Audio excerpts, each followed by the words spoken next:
With today's focus on health, the big question asked in this session is mental health and COVID-19. How can higher education help? We will explore the effects of the pandemic on mental health, the lessons learned, and consider the outlook for the future impact of COVID-19 on colleges and universities. This issue lies at the heart of who we are as a regional public institution and supports our commitment to provide academic rigor and a caring and compassionate environment. We all have experienced the stress that accompanies significant, unknown, and unanticipated change. Today's examination of the mental health ramifications of COVID-19 will help us understand the scope of the problem, think about how we can effectively care for one another, and thoughtfully anticipate the long-term mental health effects of the pandemic. In our pursuit of answering the big questions, we have sought the thinking, counsel, and advice of acknowledged thought leaders and experts. Today is no exception. Thank you for joining us. Good morning, and welcome to the University of Houston Clear Lake's Presidential Speaker Series, The Big Questions. My name is Dr. Kevin Wooten, and I am the Chief Strategy Officer here at the University of Houston Clear Lake, and it is indeed my pleasure this morning to act as the co-host along with my dear friend and colleague, Dr. Rick Short. So today's webinar is entitled Mental Health and COVID, How Can Higher Education Help? So this presidential speaker series is intended to raise awareness about these big issues facing higher education, to dialogue around the possible solutions to some of these big challenges, and of course, community build around how to implement those solutions. So in our first hour today, we are very honored to have Dr. Joshua Gordon, who is the director of the National Institute of Mental Health, and he will present his thoughts this morning on a variety of areas. Specifically, the kind of genesis of the mental health crisis as it relates to COVID-19. I'm hoping also to learn from him perhaps some ideas about some lessons learned. The National Institute of Mental Health is the preeminent repository of research on these kinds of issues. So I'm very much looking forward to that. And indeed, also perhaps his extrapolation about the rest of this year and of course through next year, as COVID will likely still be with us at that time. And then perhaps some time to have him talk about COVID as related to higher education very specifically, both in terms of what we can do ourselves, as well as how we work with our relative communities to build resilience. Now, during our second hour, our distinguished faculty panelists will discuss a range of topics concerning the pandemic and, of course, relate these specifically to higher education. So let's get started. It is my very great pleasure to introduce Dr. Rick Short, who again is a professor of health service psychology and school psychology. Just a word about Dr. Short. He is a very distinguished academician and administrator. He served for almost a decade as the dean of our Human Sciences and Humanities College. He has served on the faculties of Auburn, Penn State University, and of course, University of Missouri at Columbia. He is the recipient of many awards from the American Psychological Association. He served as the Assistant Executive Director of Education for that association and is the fellow of at least of two, perhaps more divisions within the American Psychological Association.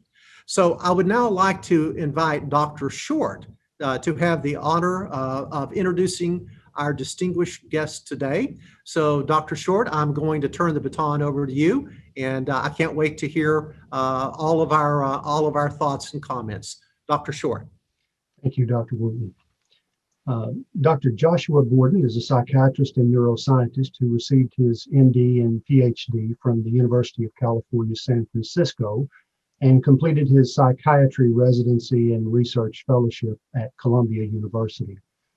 He joined the Columbia faculty in 2004 as an assistant professor in the Department of Psychiatry where he conducted research, taught residents, and maintained a general psychiatry practice. In September of 2016, he became the director of the National Institute of Mental Health. His research focuses on the analysis of neural activity in mice carrying mutations of relevance to psychiatric disease. His lab studies genetic models of these diseases from an integrative neuroscience perspective, focusing on understanding how a given disease mutation leads to a behavioral phenotype across multiple levels of analysis. To this end, Dr. Gordon employs a range of systems neuroscience techniques, including in vivo anesthetized and awake behaving recordings and optogenetics, which is the use of light to control neural activity.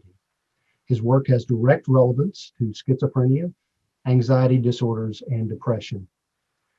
Dr. Gordon's work has been recognized by several prestigious awards, including the Brain and Behavior Research Foundation NARSAD Young Investigator Award, the Rising Star Award from the International Mental Health Research Organization, the A.E. Bennett Research Award from the Society of Biological Psychiatry, and the Daniel H. Efron Research Award from the American College of Neuropsychopharmacology.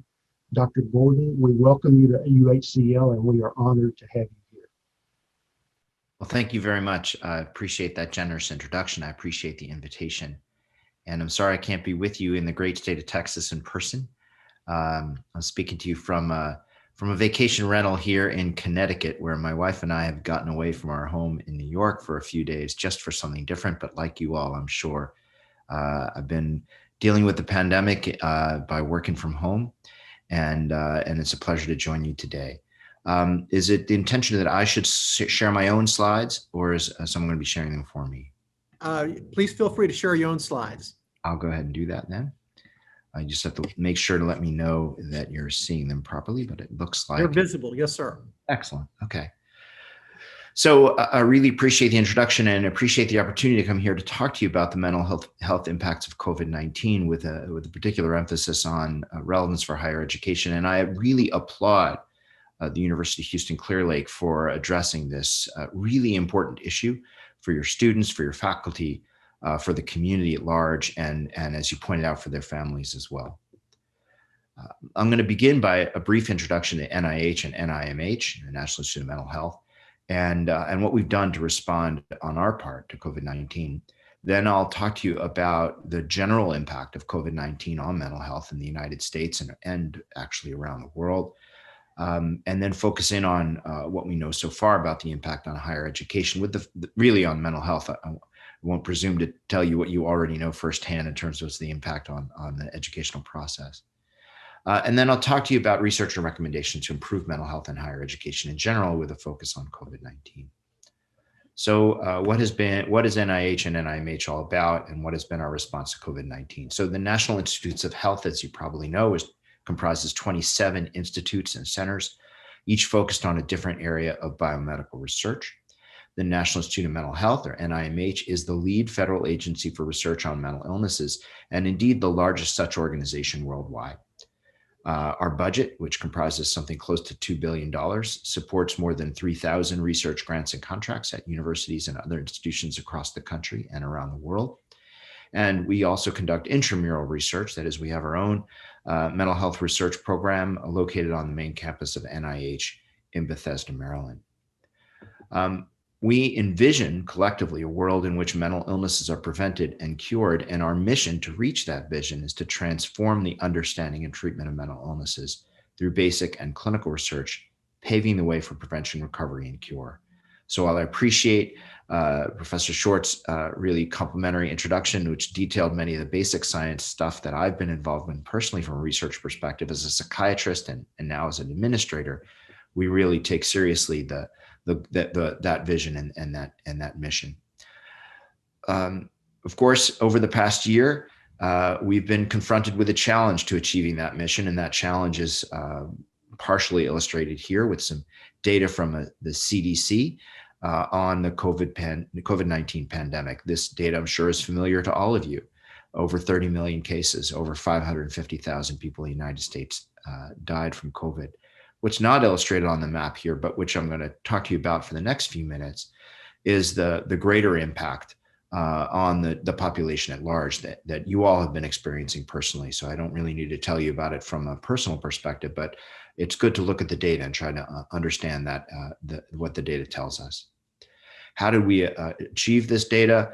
Well, actually, we're still working on it.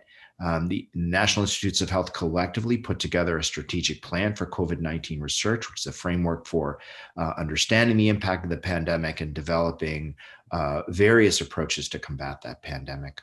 This is include research into testing procedures, treatments, vaccines, but also cross-cutting strategies that hit all the different disease areas that are relevant, including things like the mental health and behavioral and economic impacts of the pandemic, also the impacts on other areas of healthcare, and studying the long-term effects of the pandemic, both on infected individuals and others. One of the key goals. I hate to interrupt, but if you could put your slides in presentation mode, then when you advance, we can follow along. Oh, I am sorry. It's not in presentation mode. It is. I think I'm having some trouble then. Let me see what I can do. So you're not seeing the slides move, is that right? That's correct. So sorry. Okay, no, it happens sometimes with Zoom. So I'm stopping the share. Cancel. Let me stop the share and let me start sharing again and seeing if we can make that happen. Share. Okay, so you're seeing the slide now. It's on the front slide. Yes, sir. And now it's should be in presentation mode. Is that correct? It seems stuck in the other display mode. Ah, that's odd. Okay, let me go back out. Set up slideshow. Let me try this. Presented by speaker full screen. Okay. Stop share. And oops. I'm glad you told me. Thank you. I don't think you've missed any major information, but share again. Okay, how is it now? There we go. I think you can advance now. Okay, you're seeing in advance. Okay, so yeah, you missed fluff. I was right here. I mean, at least in terms of the images. I think if you were following the words, you got the information. And I think this next point, actually, it's good to reemphasize. So while we have this greater strategic response, we also recognize that this pandemic has not hit all Americans equally.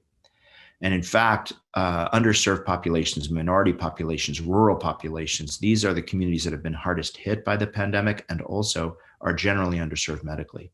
And so much of our attention, especially at NIMH, has been focused on these vulnerable and underserved populations, and including this effort that I highlight here, the RADx Underserved Populations effort, which is focused on trying to develop ways of reaching these underserved populations for increased testing, increased access to vaccines, and most recently, an understanding of how to help children get back into school in a safe way.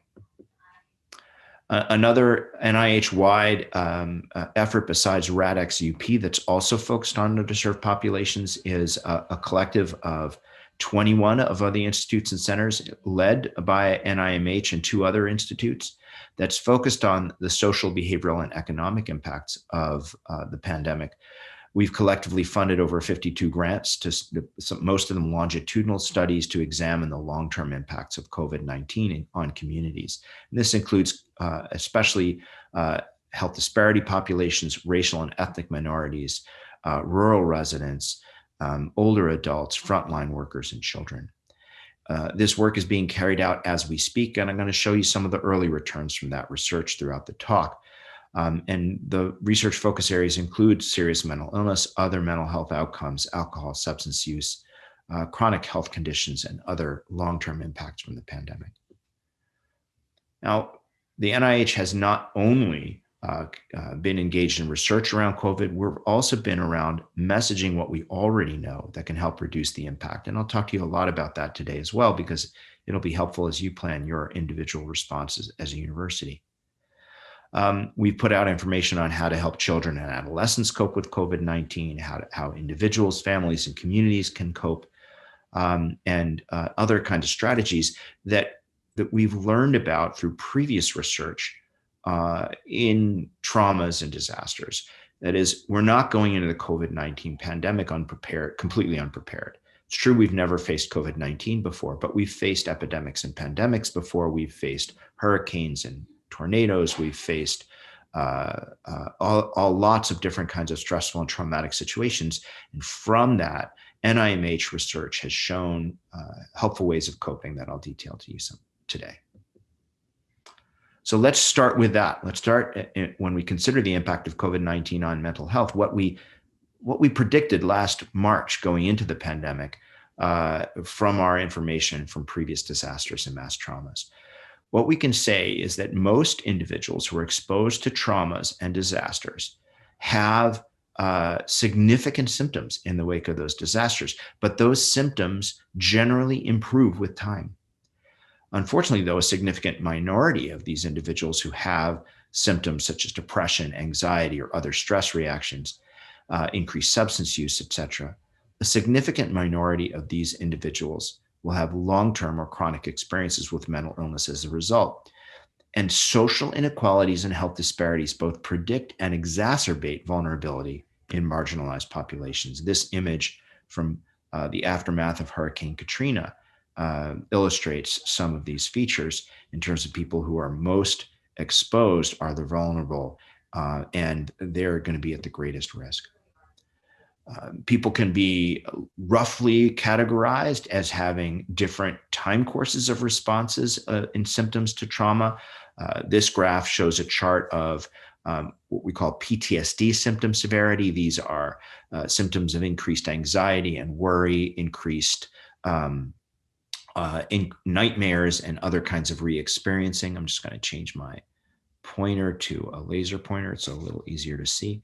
And you can see that some individuals will relatively quickly and without much intervention have decreases in these symptoms over the ensuing weeks and months, while others will have longer time courses and some won't really improve all that much.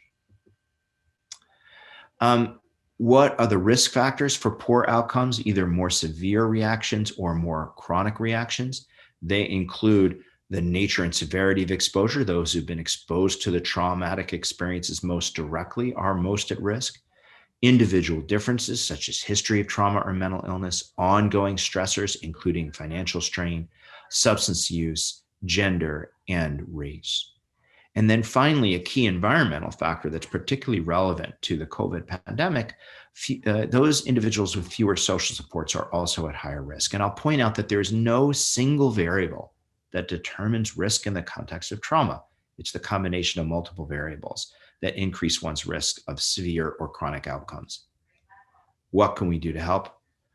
There's a number of things that our research has shown can be effective. In this case, we're talking about children, but we're also talking about adults. Promoting a sense of safety, calming, a sense of self-efficacy. That is, we all have a role to play in combating the trauma, and promoting connectedness.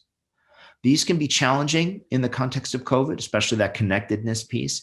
But as we're doing today, and really hundreds of millions of Americans have done for the past year, there are ways of maintaining connectedness, either through technology or through social distancing without physical distancing, without social isolation, that can promote connectedness. And the sense of efficacy is really important. The sense that we are doing our part to try to combat the pandemic, which may be as simple as wearing a mask or as complicated as volunteering at a shelter or working as a frontline healthcare worker. These each can help reduce the impact, the mental health impact for individuals and communities. So that's what we learned from previous exposures to disasters, mass traumas, and epidemics. What about what we're experiencing as a nation right now? Well, early on in the pandemic, it became very, very clear, this data was published really early in the summer, that infection with COVID-19 had its own particular risks of mental illness.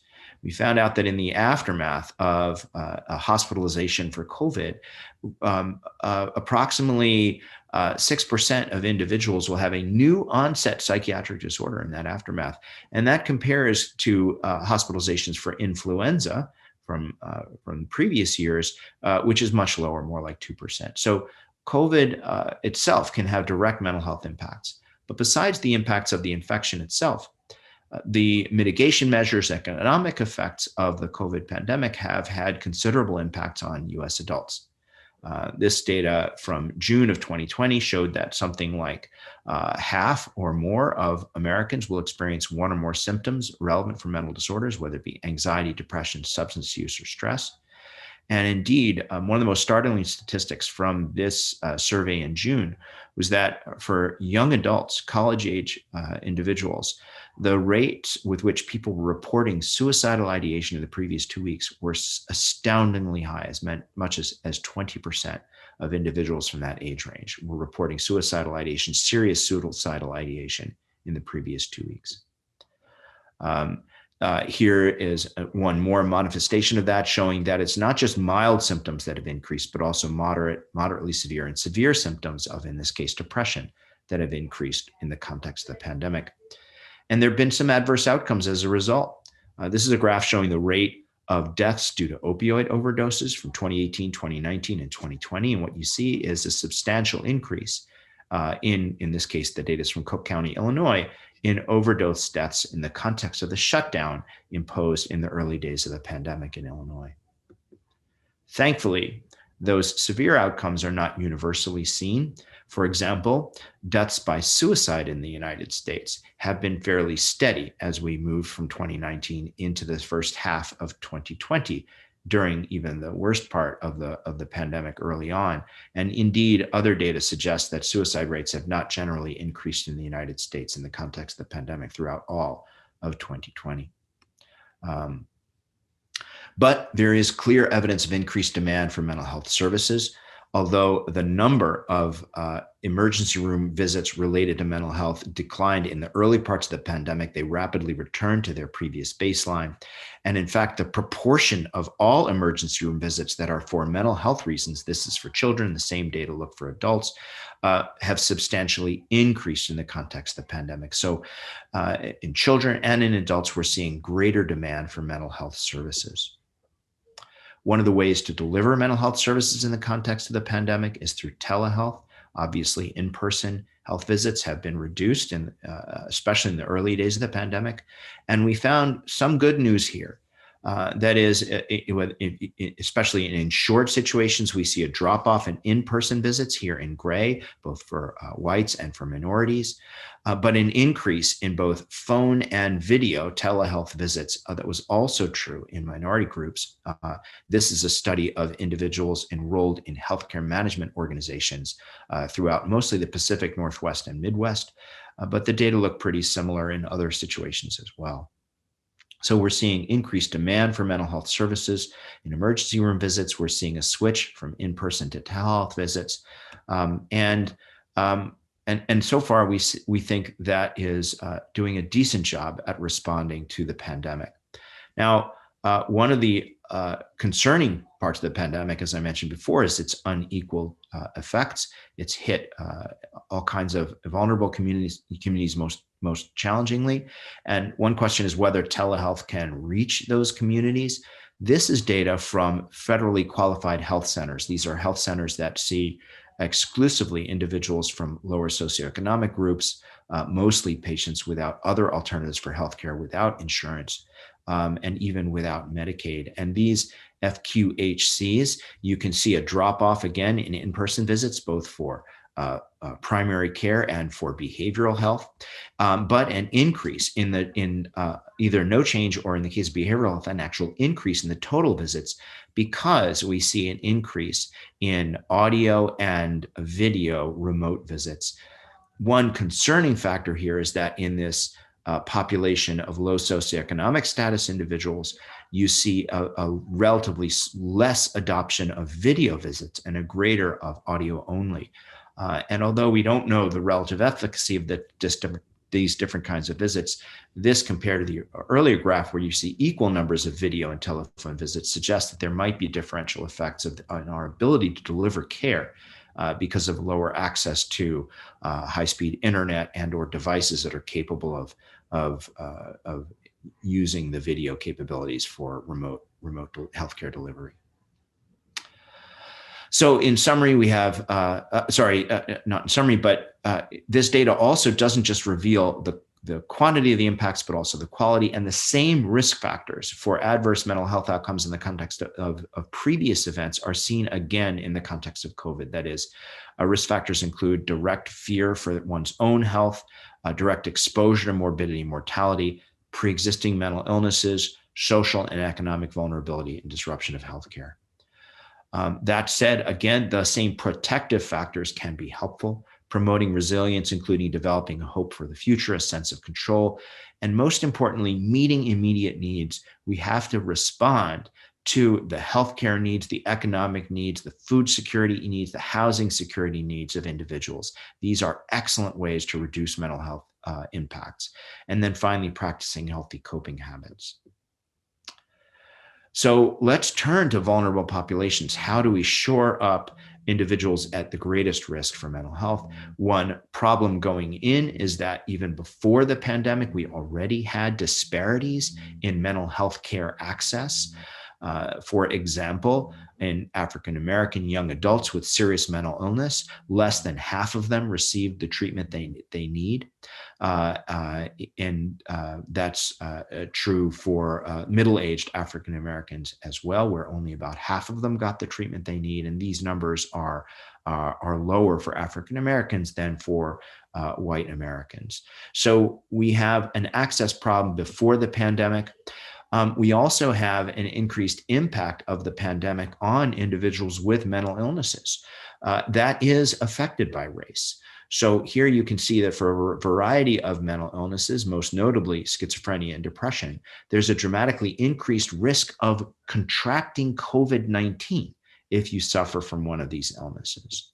Moreover, that risk is compounded by minority status. So if you happen to be African-American and schizophrenia and have schizophrenia, you're twofold more likely to get COVID than you are if you are schizophrenia and you are white. So you are 20-fold more likely to contract schizophrenia if you're an African-American to contract COVID if you're an African-American with schizophrenia than if you are a white person without it. This is tremendous and problematic. Moreover, if you do get COVID and you have a psychiatric diagnosis, you are more likely to die from COVID, such that the risk for death from COVID if you have schizophrenia is approximately 3-fold higher than if you get COVID and you don't have schizophrenia. So we have vulnerable populations that include racial and ethnic minorities, individuals with serious mental illness, and these are most affected by COVID-19, both the infection itself and the mental health impacts of living in the time of pandemic. Another vulnerable population is transition-aged youth. And by transition-age youth, I'm talking about college-age kids, not just the kids who go to college, but that age group. Transition-age youth literally means transitioning from childhood into adulthood. And you all know better than anyone that college students are very much in the middle of that transition, and they represent a vulnerable population. Caring for college-age, transition-age youth, it's complicated. It's complicated by the fact that the clinical context and multi-problem nature of behavioral health conditions affecting this age group is challenging. There's the unique developmental context of individuation, and there are limitations in our intervention armamentarium in terms of what we know work. And those limitations are exacerbated by discontinuities in service systems as these young adults transition from their childhood healthcare to their adult healthcare, as they transition in some cases off of Medicaid or off of private health insurance into a college health insurance situation, or worse, a no health insurance situation. So care for this transition age is complicated, but it's also a fact that in this transition age, 15 to 20 plus years old, you're seeing the emergence of mood disorders, the emergence of schizophrenia, the emergence of substance use, and the emergence really of any psychiatric disorder. So this is an age that's very challenging, and it's also an age at which these disorders are arising. And in fact, in this age group, it's mental illnesses that end up causing some of the greatest morbidity and mortality. One indication of that is the causes of death. In the age range of 15 to 24, suicide deaths is the second leading cause of death of all kinds. So mental health impacts are significant in this age group, and they're emerging in the context of a challenging care situation. And we're seeing that play out in minorities as well. So Black youth, age 15 and 19, they have been suffering from an increase in suicide rates that is really outstripping any other subcategory of individuals in the United States, such that suicide rates have dramatically increased from 2014 to now amongst this age group of Black youth. We're at NIMH trying to address some of these issues with specific research, calls for research. For example, we've put out a notice of special interest for applications in research that will attempt to stem this rise in Black youth suicide in the United States through a variety of different approaches. Now, what can we say about the mental health impacts now of COVID-19 on this vulnerable population, and specifically in college students? So you have a vulnerable population, that is the period of risk for mental illness, and also the care context is a complex one. What effects are COVID-19 having on this population? Well, here we don't have as much data as we would like as we have for the general population, but there is considerable data showing that the pandemic has had a significant negative impact on the mental health of college students. This is one such study of college students following that was set up actually before COVID, so it wasn't meant to study COVID, but since then it's received some funds from NIH to turn an attention to the effects of COVID. These individuals were surveyed for mood, for stress symptoms, for wellness indexes. And here, in this case, high numbers is better. And what you can see is spring break 2020, dotted line. That's when many schools were shutting down, not allowing students to return, going to not shutting down, but going to a remote learning perspective. This is the real start of the COVID pandemic as far as college students are concerned, spring break of last year. And you can see decreases in all these various measurements of mental wellness in the context of this shutdown and the pandemic. As I mentioned before, the CDC study that took place in June showed dramatic effects on young people. And in particular, 75% of respondents in the college age range, 75%, reported at least one adverse mental or behavioral health symptom in the context of the pandemic. Numerous studies have come out to back up the fact that there are these negative impacts. I should mention that these studies, while numerous, are not really definitive just yet. We're still waiting for some of the most definitive data to come out. So we have an age range of youth that are a vulnerable group. They are vulnerable for the onset of mental illnesses.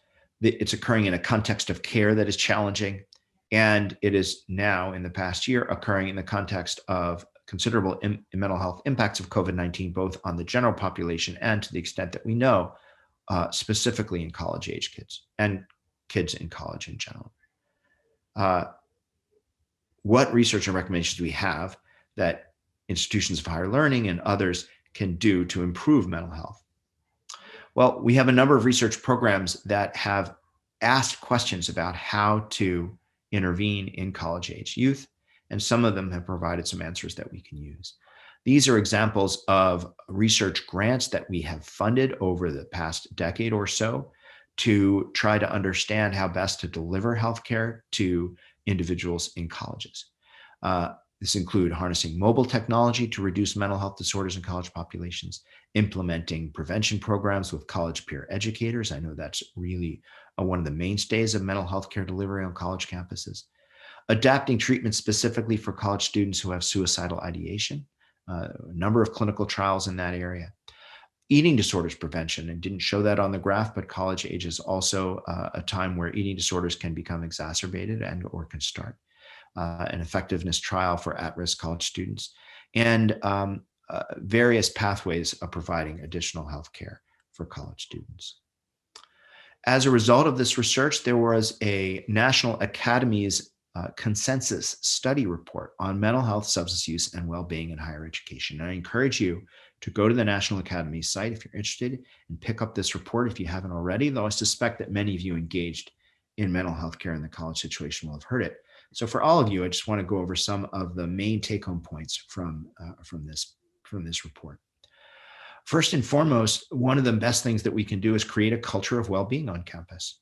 It means a culture that welcomes and is inclusive of diverse viewpoints, that is concerned about the well-being of students, and not just their progress academically, but also their mental health well-being. One of the ways to do that is to provide and require faculty training on how to create an inclusive and healthy learning environment, but also providing opportunities for the students themselves to learn about individual well-being and the cultivation of a healthy, respectful campus climate. Next, institutions should work to ensure that students have access to high quality mental health and substance use treatment services. So the first three bullets really speak to encouraging a community of wellness that can help all individuals in an environment of higher learning. But we have to recognize that that's not going to prevent all mental illness, that mental illnesses arise in these ages, and that it's important to intervene to help those individuals suffering from mental illnesses with high quality care.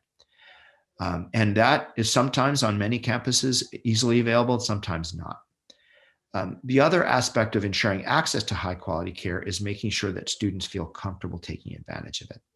So that means ensuring leave of absence and re-enrollment policies and practices that will accommodate the needs of students who are experiencing mental health crises and really need the time that such leaves will take to allow them to help with those crises. That's really the substance, the chief points that I wanted to get across today. The question is whether these measures will be sufficient for the response to COVID-19. And I think this report came out before COVID-19. We pointed out that there are significant mental health effects across the continuum of the population. So that means that all of us are feeling the effects. And those first three bullet points, creating a culture of well-being on campus, both through faculty and student means, these are key endeavors. We want to make sure that all of us who are suffering even the minor mental health impacts of the pandemic have what we need to succeed. And then the last two bullets are really about shoring up resources for individuals who are hardest hit. There are going to be more individuals who are suffering from mental illnesses, slightly more, and probably not hugely more. But you're bending the whole curve, right? You're taking the distribution and moving it towards increased need. So you want to create that culture of well-being, and you want to have available high quality services for those who need it. So that's what I have for you today. I want to remind you about our vision, which is envisioning a world in which mental illnesses are prevented and cured, and our mission at NIMH to transform the understanding and treatment of mental illnesses through basic and clinical research, paving the way for prevention, recovery, and cure. And with that, I'll be happy to take some questions, and I'll just stop sharing so that you can see my face instead of the slides. Thanks. Thank you, Dr. Gordon. The data that you've presented is compelling, but moreover, a call of action for us all, and in particular those of us in higher education, particularly given the information you shared with respect to the comorbidities and indeed the demography. It's indeed a call to action. I would like to ask the audience if you will, as we proceed, please place your questions for Dr. Gordon in the Q&A prompt. And as those come in, I will read those or group those that are similar in nature. But we first want to kick off our Q&A with some questions from our distinguished faculty panel. And I believe the first question we want to prompt is that from Dr. Cindy Cook, who is our Executive Director of our Counseling Center. So I'm going to go ahead and ask Dr. Cook to unmute and to ask. I know you have several really interesting questions that you've prepared for Dr. Gordon. Dr. Cook, if you will, please. Thank you very much, and thank you for your comments. I'm actually going to let Dr. Mary Short offer the first question, but we do have some good questions for you. Thank you. I'm Dr. Mary Short, and thank you so much, Dr. Gordon. It was an excellent presentation. And I think the thing I'm wondering most about, and maybe the audience kind of wonders about, is given the increase in mental health issues, even at a low grade or mild level, but we're seeing, of course, more moderate levels, sort of infrastructure-wise, how are we going to tackle this as an entire community? Because already we didn't have enough providers. So now how are we going to tackle it? And then there's a second part of that question, and that is, given that we need more mental health services, how are we going to pay for it? Especially with the loss of jobs, loss of insurance. So what's some of your thoughts on that? So thanks, Dr. Short and Dr. Cook. That's an excellent question and a really challenging question. And it's a challenging question because it's a challenge for our country as a whole. I'm going to answer your question in two parts. I'm going to talk first about, more generally, how is the United States going to do this? And then more specifically, how can an institution of higher learning like yours do this? So in terms of the United States, there's a couple answers. Number one, there aren't enough providers nationally, and in particular, there aren't enough providers in specific communities, right? In rural communities, in minority communities, et cetera. So we need to, we have to deal with that fact. We can work on the specific community provider shortage through things like telehealth. And that's been an advantage of the COVID-19 pandemic. You saw in some of those slides how the number of behavioral health visits and FHQCs had gone up. How do we do that? We can do that that goes up because people have greater access when they don't actually have to, drive in or take a bus or a train to get to the care they need. So that's one potential solution. But we have to face the fact that we don't have enough providers as well. And I'll come back to an answer to that might work in the institutional setting, the higher learning setting. But it is a challenge. I think we need to be able to train our primary care providers and use collaborative care models to be able to harness them to address the less severe end of the spectrum. How do we pay for that on a national level?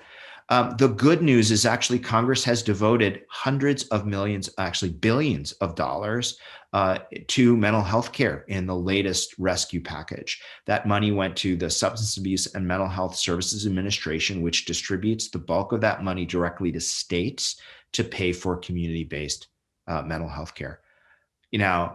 Just throwing money at a problem isn't enough. I just told you there aren't enough providers, right? But at the very least, there is some money available to help expand access to care for vulnerable communities and for the uninsured. So hopefully that will help. I will not pretend that's going to answer the demand.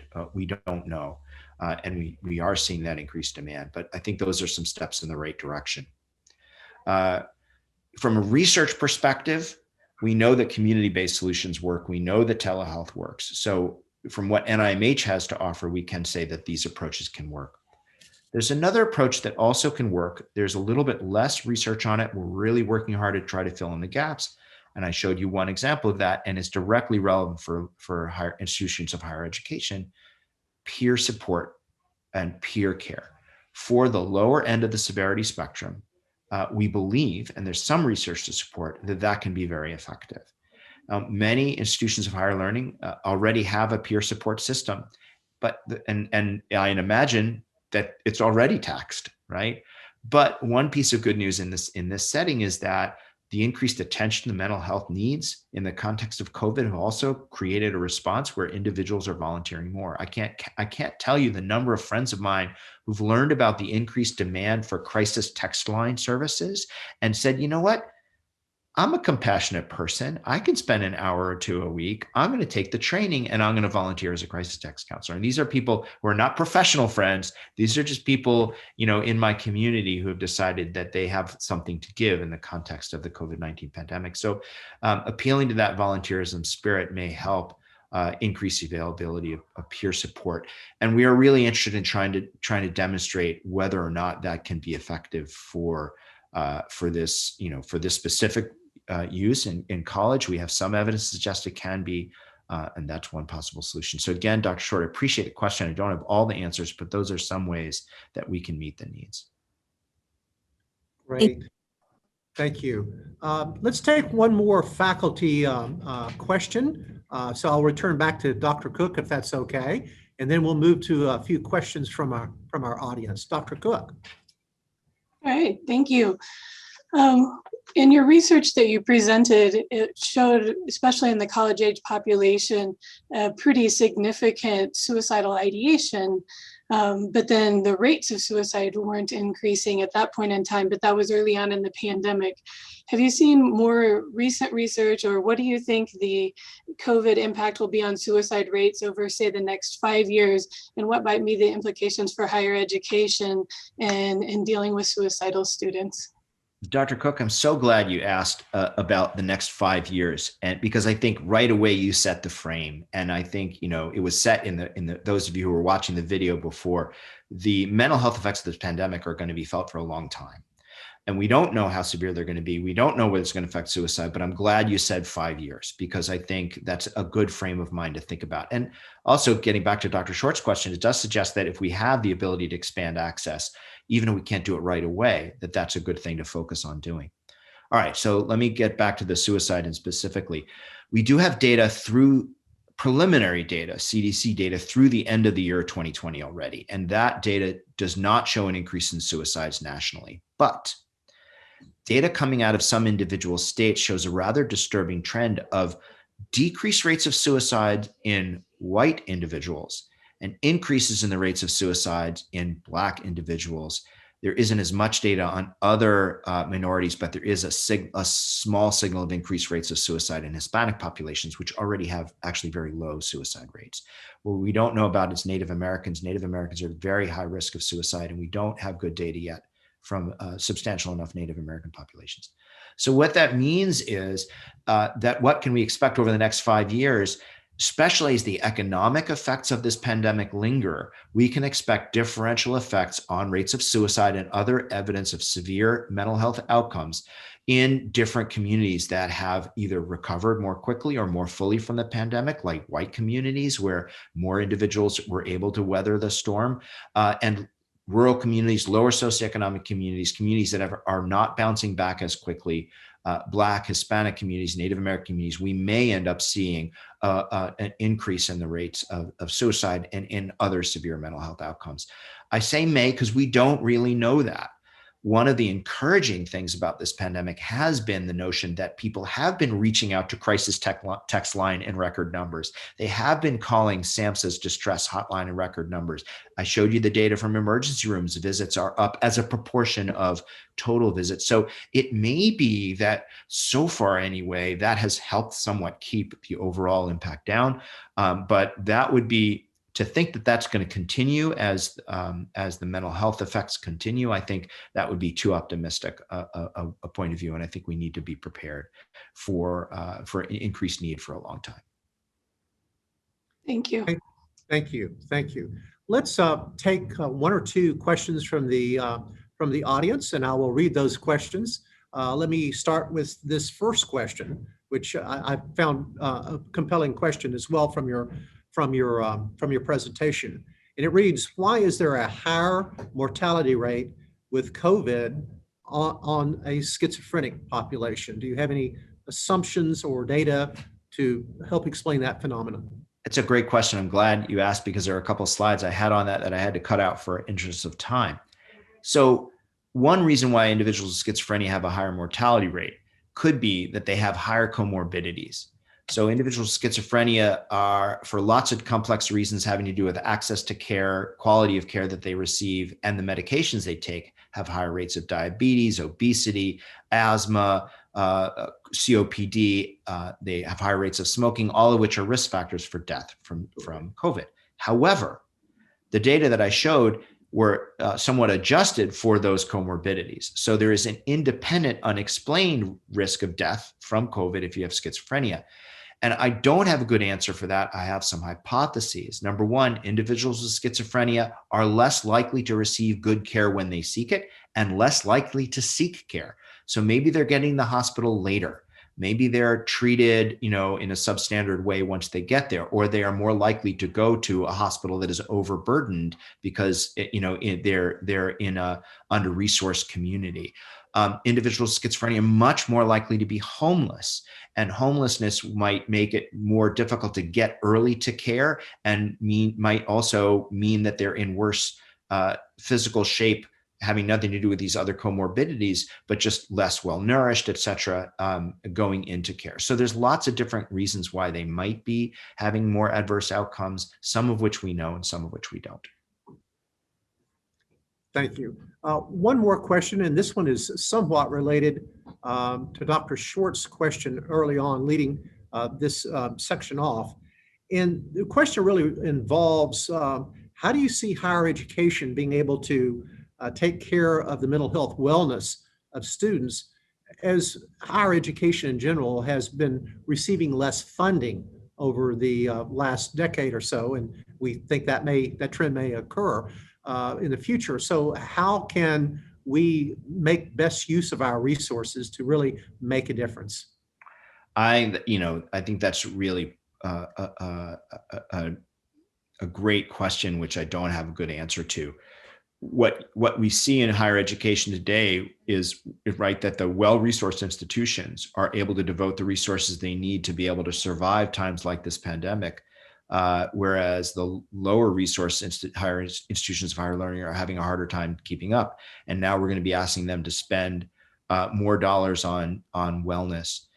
I won't pretend that it doesn't cost money. It's going to cost money, even if you're using exclusively peers to provide it. You've got to train those peers. You've got to provide them with the resources they need to be able to deliver care. It's not free. So I think institutions have to devote some dollars to this, and the ones that are already in dire financial straits are going to have a harder time doing that. I don't have easy answers for that. I'm glad I'm not an administrator at one of those institutions. Hopefully Houston Clear Lake does have the resources to be able to do that for their students. There are ways that one can look to deliver care as efficiently as possible. Number one, use peer support mechanisms and the appropriate level of care. Number two, there are more and more mental health resources that one can deliver through apps and other digital technology, even ones that are tailored for college students. And I don't have it off the tip of my tongue, but I know that UCLA has developed one. There's one that's developed in Australia as well that is tailored to college students. So there are those kinds of platforms that are less expensive. And then finally, institutions of higher learning are in communities that do have community resources for mental health care. And that's where I said that these extra dollars have gone. So partnering with the communities for those students who don't have resources, who don't have health insurance, et cetera, to access the care that they can give is another way that institutions of higher learning can take advantage of resources to help. But it's, it's true. That's going to be challenging for some institutions. Thank you. Let's take another question from our faculty panel. I believe the next person up is Dr. Roberta Leal. So Dr. Leal, I know you had several questions you were really wanting to have Dr. Gordon address, so please. Wonderful. Thank you, Dr. Wooten. And thank you, Dr. Gordon, for your presentation today and all the information that you've provided. I did have several questions. I'm going to narrow it down to one. I appreciate that you provided mental health data and outcomes and some preliminary information about how since spring break to now with the COVID impact, we've seen a stark decrease in mental health care and access to care for our college age students. What do you think is a strategy at the national level for HSIs, so for Hispanic serving institutions? We know that disproportionately this population is going to have, for lack of a better explanation, not always have the skill set to navigate formal institutions of care. And how can HSIs really work with the community, work with funding sources to ensure that our Latino students are getting the care that they need? That's a great question again, Dr. Leal. Thank you for asking it. Unfortunately, we don't have a lot of data on college-age Hispanic students and the best ways to access them. So I'm interpolating a little bit, if you will, from data that we do have in other settings. And we have invested some in understanding how to reach Hispanic populations. And what we've learned from that, I think, is really telling. While Hispanic populations are more challenging to reach, it's not because they're unwilling to accept mental health care. It's not because they're unable to recognize mental distress.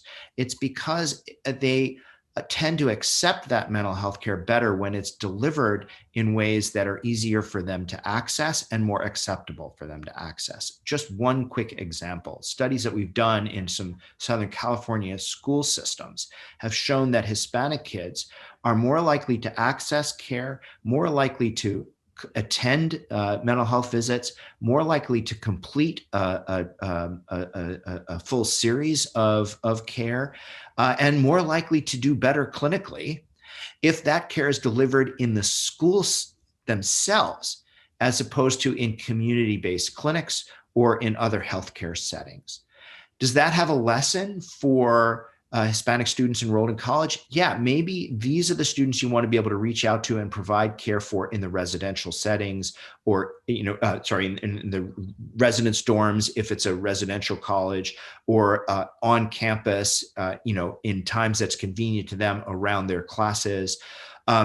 And as opposed to trying to send them to the community centers that I mentioned earlier, et cetera. So I think that's one lesson that we have. Another lesson, which I'm sure you're aware of, Dr. Leal, is that that individuals in Hispanic communities may present with slightly different presentations of depression, of anxiety, et cetera. They tend often to have more psychosomatic symptoms, or at least express their distress in terms of bodily symptoms as opposed to emotional symptoms. So having individuals, clinicians who are trained in that specific culturally relevant evaluations of mental illness and mental distress in Hispanic individuals can be really important. Doesn't mean that those individuals have to be Hispanic, although yes, that does help if we can have providers who already are familiar with that from their own lived experience, but at least training individuals to recognize, what does depression look like in young women who are Hispanic and young men who are Hispanic, because it may look different than in other students. Thank you so much. I appreciate that. Thank you. Let me return to the audience once more. There's a really interesting question that I've detected here I would love to hear you respond to. And it reads, do you think that mental health education will ever be worked into public education similar to physical education? That's really an interesting question. Yeah, Dr. Wooten, thanks for selecting that one. I have a couple of different responses. I'm going to try to get some of them in. I think there are some experiments in mental health education, both in schools and actually in employment settings, et cetera. You may have heard of mental health first aid. It's one of those experiments. But there's a program in the New York City high schools. You may know that New York City, the mayor, the first lady of New York City has put mental health as her #1 issue on the agenda. And they have begun instituted mental health education programs mandatorily in all high schools in New York City. So they are being experimented with. And the reason why I say experimented with is because we don't have good data on what effects these have. Mental health first aid, for example, is meant to help people recognize distress in others so that they can respond, much like, if you're trained in CPR and you see someone have cardiac arrest, you can go and help them. And we don't know what the effect of that is on individuals and communities where the training has taken place. So we'd like to study that more. Same thing with these mental health education programs in high schools. On the other end of things, what we do know from lots of research sponsored by NIMH and other institutes and other research funders is that early childhood education around social and behavioral social and behavioral focuses can really have dramatic impacts later on in life on a range of different health related outcomes, including mental health outcomes, including substance use, depression, PTSD, etc. So that kind of education we've known for a long time can be really important. And there have been attempts to try to embed that in preschool and in early elementary school to greater or lesser degrees. There are a range of packages that have evidence basis to support them. Head Start actually includes some of that. Head Start is probably the best preventative we know of right now that's widely implemented that reduces mental health consequences later on in life. So there are things that we can do both directly addressing mental health and mental illness education later, but really what we're trying to do is impress upon early school systems that you can have a big impact later on in life with some early interventions that teach things around, executive function, attention, regulation of emotion, et cetera, explicitly to kids in those early years, preschool, kindergarten, first, second grade. Thank you. We have time for just one more question. And I'd like to give the honor of that to Dr. Dorothea Lerman, who is the director of our Center for Autism and Disabilities. And what an interesting population that may be affected differentially by this pandemic. So Dr. Lerman, if you please. Thank you very much. And thank you, Dr. Gordon, for your excellent presentation. So as you said, as director of the Center for Autism and Developmental Disabilities, there's two populations that we've really noticed has had the COVID's had a big impact, and that is our college students with neurodevelopmental disabilities, as well as the families of children with disabilities who we serve. And so thinking about those two populations, one or the other or both, what do you see as some emerging areas of research or funding priorities, particularly for those populations? Yeah, great question, and actually one that's really relevant. In fact, just this morning, I finished writing a piece. I have a director's message series, and April is Autism Awareness Month. I always write one on autism in the month of April. I just finished this morning editing a piece on the COVID-19 impacts in both children and adults with autism. And on the one hand, we know a lot. We know the impacts are significant, and they're where you'd predict. As I don't need to tell you, Dr. Lerman, but just for everyone's edification, children and adults with autism have challenges with changes in routine. They have challenges reading social cues, and those challenges are made all the more difficult by the COVID-19 pandemic. We know that. There are some advantages perhaps to virtual communication for individuals with autism as well. It's not all a story of challenges, but it is considerably a challenge. We know from surveys that have been put out both by academic researchers as well as by other organizations that both children and adults with autism are suffering. Something like, let me get the number for you, 93% of autistic adults surveyed report one or more adverse symptoms in the context of COVID, which is higher than the number I just cited for about 75% for college-age youth without neurodevelopmental disorders. So we know they're being impacted. What do we know can help? There's some limited evidence that, at least in congregate living situations, that when you purposely help establish new routines that are adaptive to things like quarantines and shutdowns, et cetera, that you can reduce distress in individuals with autism. But it's really very small studies and early reports. I would say we don't have the body of evidence that I was describing earlier about coping strategies for the general population. We don't have any individuals with neurodevelopmental disorders. So I don't have good answers for you. You did ask what kinds of resources we're trying to bring to bear on this problem. I mentioned several different efforts at NIH. We do look at neurodevelopmental disorders as a separate vulnerable category, and we have funded several grants in this area to look at the impact and, more importantly, interventions that work for that community. So hopefully the next time this happens, and we all hope it never happens again, but things like this do happen from time to time, we'll have a better evidence base to recommend specific measures for. Thank you very much. Thank you, Dr. Lerman, for the question. Indeed. Thank you, Dr. Gordon. I see we're actually a few minutes over our allotted time. We could perhaps go on for many, many hours with this dialogue. You have been so gracious, Dr. Gordon, to avail yourself to this panel and to this audience and community. And I simply want to thank you on behalf of everyone here and on the panel.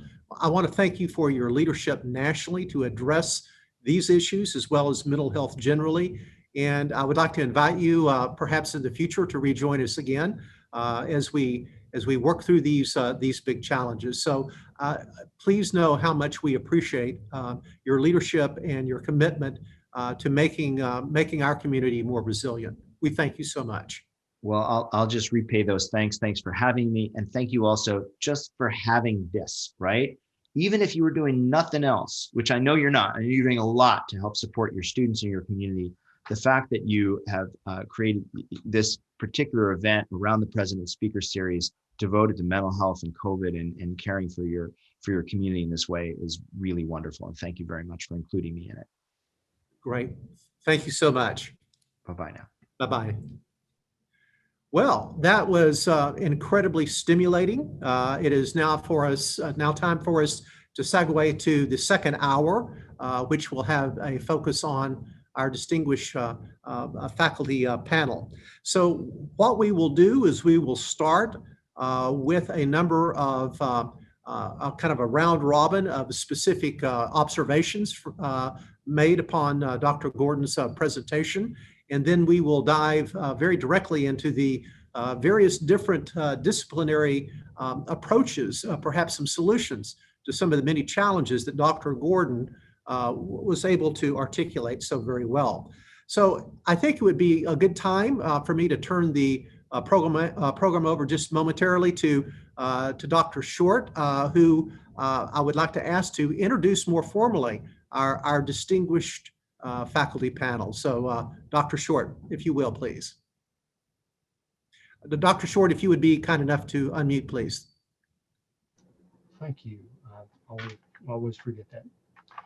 Thank you, Dr. Wooten, for the introduction, and thank you for including me and us in this discussion. We are excited about being here.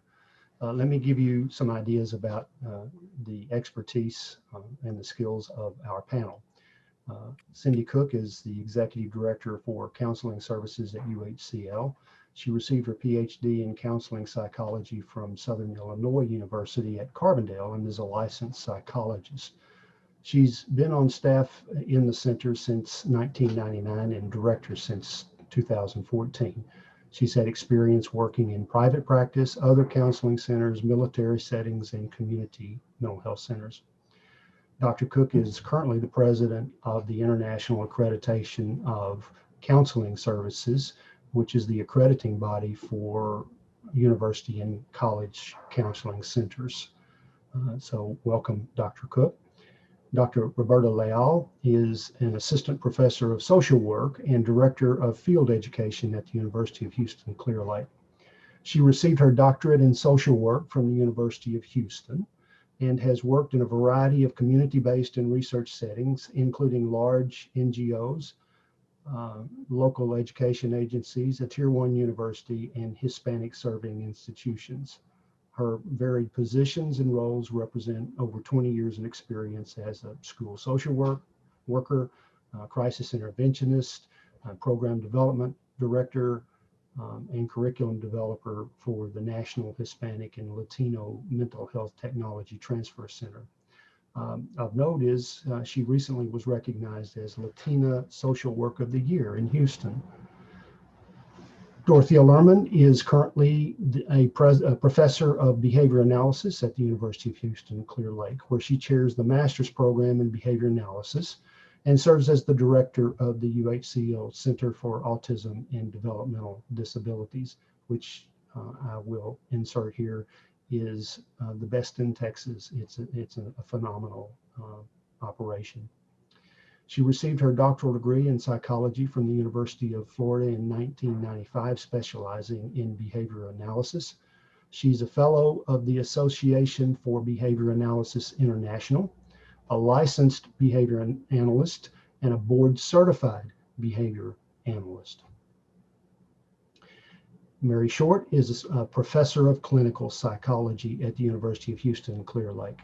She received her doctorate from Western Michigan University in child clinical psychology and has a specialization in pediatric psychology.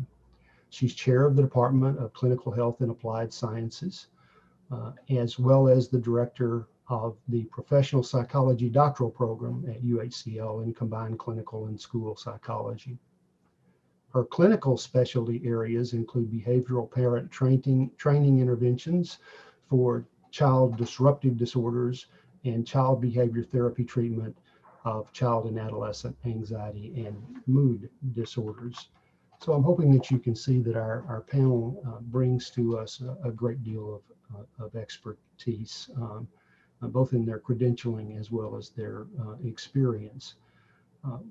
What I'd like to do next is to allow a few minutes for each of our panelists to share their impressions of Dr. Gordon's very excellent presentation. And I'd like to start with you, Dr. Cook. Thank you. As I know many of you may have thought as Dr. Gordon was talking about things, one of the things that really struck me was the focus on the health disparities and all the data around that. And I think in looking at our data in higher education with the Center for Collegiate Mental Health, they have noted the number of negative impacts for students from COVID-19 are, especially mental health impacts, but other impacts too, are at a disproportionate rate for students with minority identities, especially intersecting minority identities. So although he didn't mention it, I think that has impact for our LGBTQ students, as well as, you know, the fact that we are in HSI, as Dr. Leal mentioned. So I think those are some things that really struck me as thinking about moving forward in higher education, how we, as whether we're providers, whether we're faculty, staff, administrators, other students, you know, what are the implications there as far as increasing access to services, the importance of, as he pointed out, insurance status, and how do we help our students have student health insurance that would cover mental health issues as well as physical health issues. I was also very interested to hear he talked about collaborative care models as being a great practice to make sure that we have access for students who are needing mental health services. And that's one of the ways that we operate. So I was very excited to hear that he's considering that a best practice. And we will continue to look at how we can expand our collaborative care model here on campus. And then the last thing that struck me was he was talking about mental health first aid.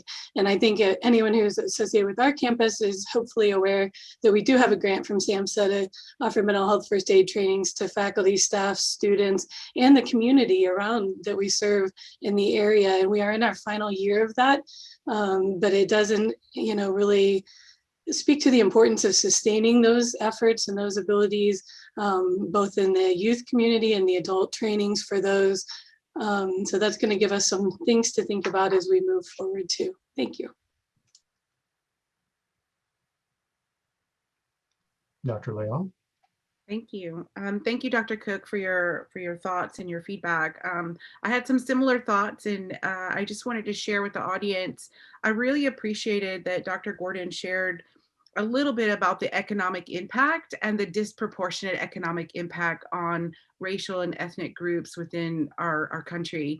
And I think that's really significant and important when we think about how a university institution can systematically or strategically respond to the needs of our students in an HSI, and of course, in a very diverse city such as Houston. I think in my previous work with the National Hispanic and Latino Technology Transfer Center, a big focus was on trying to compile research and compile data and best practices for engaging the Latino population, but also for training mental health providers on how to work best with the community, and to try to recruit additional mental health trainers who were Latino or Latinx that could provide additional cultural information to make the techniques we're using and the skill sets more relevant to the populations we're serving. Another thing I thought was really neat that Dr. Gordon talked about in the lines of collaborative care was creating this culture of well-being on a university campus. I think that speaks volumes to the ways that we can connect the strengths that we have on our campus with our community partners so that we can be really this conduit of information and connecting our students who have needs with providers or resources on and off campus to help them experience better quality well-being in their life. I think we're really poised to do that in HSI, and I was appreciative to hear that comment. So thank you very much. Dr. Lerman? Well, I was very pleased to hear the focus on vulnerable populations, and in particular in response to my question at the end there, that he did talk about how there's a recognition of the impact to individuals with neurodevelopmental disabilities. But what I did find very interesting was he said, you know, right now we haven't really studied it much, and we don't have answers to those questions. And, you know, he made this comment about, well, you know, it's not, you know, some of the data are suggesting it's not all bad, not all negative with the shift to virtual. However, for what we're finding with our Connecting to College program here at University of Houston Clear Lake, which serves college students with neurodevelopmental disabilities or other related needs, is that it is making things more challenging for them. I think with all the coursework transitioning online, this is individuals who often have difficulty navigating these types of situations anyway, and are maybe perhaps more reluctant to ask for help. And so we're really seeing some issues with these students struggling, and they're not doing well, but they're also not reaching out for help in how to navigate Blackboard, how to even get some resources when, in order to get those resources, they have to go online. They have to navigate the virtual world. And so it's a real struggle. And then the other area I think that is really important is we have our own college who are struggling with COVID, but as part of their practical training, they need to be helping families dealing with COVID. And so I think it's for faculty to try to figure out how to train students to help families when we're all still learning about this ourselves has been quite a challenge. Dr. Short? Well, thank you everyone on the panel and Dr. Gordon. You know, as we reflect back and hear all the panelists, I think all those vulnerable populations are really important, but I'll bring it back also to the regular college students and the higher ed piece of this. You know, I have a study about COVID in our college students, and in fact, UHCL. And like Dr. Gordon said, depression, anxiety, stressor symptoms are high in this population. And that is true of our students too. And let's not forget, it's also true of our faculty, administrators, community. And so as those stressors grow, I think it stresses the system. And so I think that's important to keep in mind. And as we keep in mind, how do we help, like Dr. Lerman said, how do we help professors help students? How do we help professors help professors? And I think those are really important pieces. And when you look at the data and you see that these mental health systems are up, I think you also have to consider, outside of these very specific symptoms, we also have stressors in general that are going to not only exacerbate those symptoms, but are just stressors as we're trying to teach or go to school or take care of our families. Because remember, many college students had to go home due to the dorm closing or the campus closing, and they had to take care of their families, which increased that stress. So as we talk about the rest of the day, we want to keep in mind that in general, yes, mental health issues are up, but it's up for everyone. And I think that really has us challenged of how to best serve everyone. And I love Dr. Leal's idea, and that came from Dr. Gordon, of a wellness campus. How do we keep the quality of life and wellness up for the entire community of higher ed? So I love that. Thank you, Dr. Short. and I will serve as the second Dr. Short on the panel and close out this section of the presentation. First, I want to say that I was stunned that 75% of college students exhibit trauma symptoms. That was higher than I expected. That's a substantial problem. I want to note, as we discussed earlier, that everybody on the panel here is a clinician and as well as working with students to train for roles as clinicians. There aren't enough of us, and there never will be enough of us with respect to the students that we train to deal with problems if they get to a tertiary level. We really need to intervene earlier, and we've talked about this several times in the course of the presentation. By the way, I think this presentation has been really good and very timely. However, Dr. Gordon appropriately focused a bit of his presentation on the idea of risk factors. We have a pretty reliable sense of the things that occur before fluoride problems exist. Some of these things are malleable, some of them are not. And I also want to note, as Dr. Leal has pointed out, that students come to us, and in some ways this is true of us as faculty members and as administrators as well, not just having issues that are focused on higher education.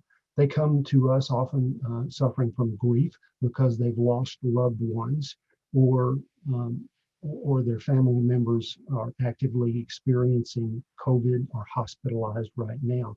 They've lost their jobs. Their parents have lost their jobs. They've been sequestered for a year. And then they come to the university remotely. So they don't get to see and be with their colleagues. The point that Dr. Gordon made is quite salient here.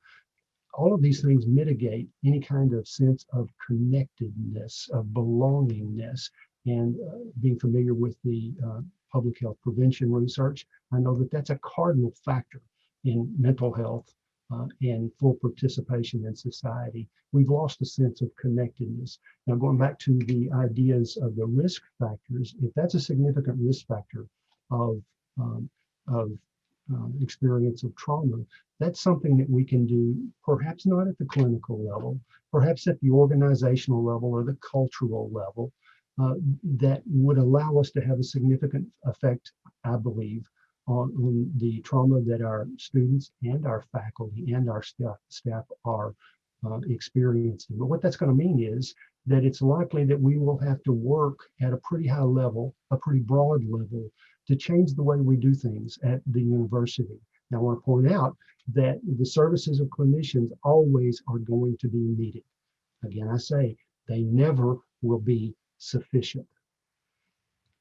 The way we must deal with this is to take those risk factors seriously, and in particularly the idea of belongingness, connectedness, and make our institution more welcoming, more connected, more family-like, while recognizing that our students bring us complex issues. I was very pleased that Dr. Gordon didn't necessarily focus on some of these points, but a major theme of his presentation that I pulled out dealt with those issues.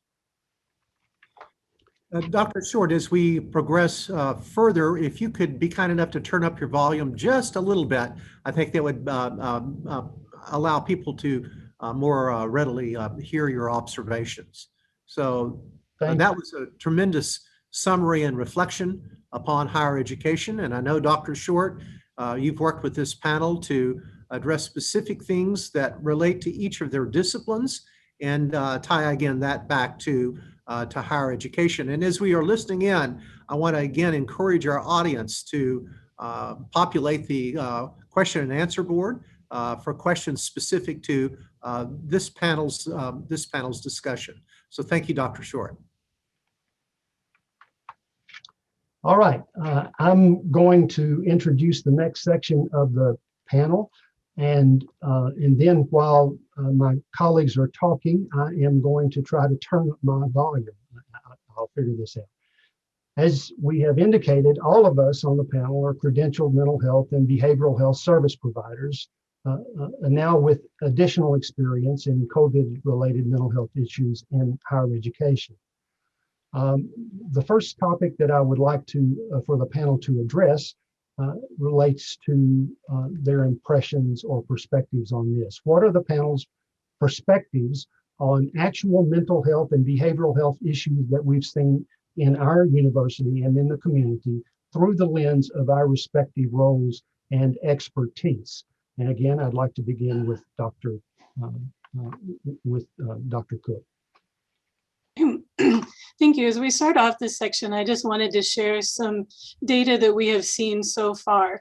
And what we've seen so far collected nationally by the Center for Collegiate Mental Health, which is also mirrored by the data we've collected in counseling services, is that the top mental health impacts of COVID are mental health. So, and Dr. Gordon suggested 75% of people were impacted with mental health concerns at the beginning of COVID.